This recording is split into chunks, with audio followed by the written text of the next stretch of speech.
Sa loob ng isang segundo, may 10 sanggol na isinisilang sa mundo. Lalaki, at ang isa sa kanila ay magiging doktor, inhinyero, abogado, artista o isang pangkaraniwang mamamayan. Iba't ibang muka mula sa iba't ibang antas ng lipunan. Ngunit iisa ang problemang pinagdadaanan, isang matinding karamdaman, ang diabetes. Si Rex, 12 anyos, bahagyang namumulat pa lang sa kanyang kapaligiran.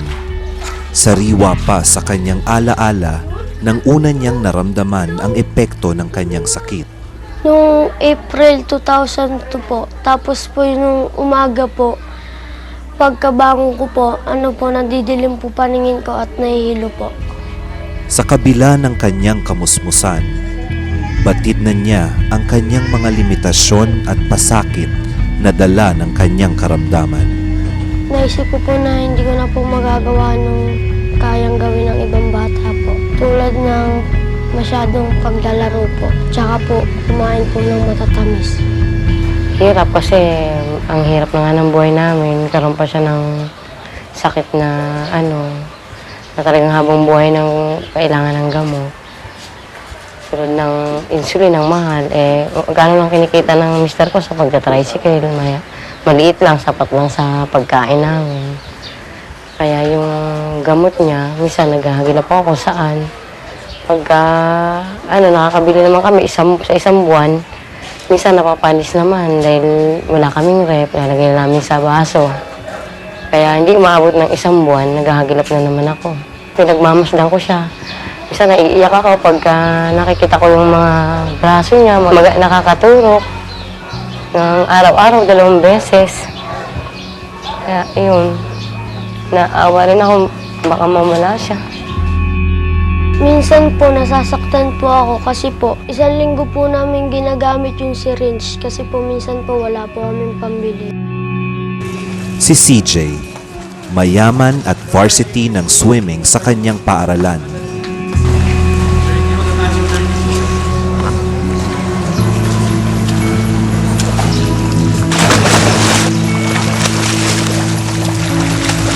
Sikat siya at maalwan ng pamumuhay.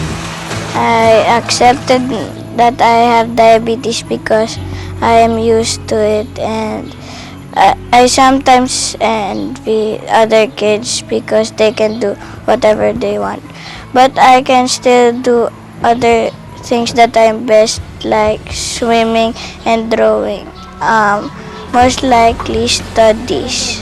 I know that I am diabetic, but it's okay. Kung tutuusin, nasa kanya na ang lahat. Pero hindi pa rin nakaligtas sa panganib at hirap na dala ng sakit niyang diabetes.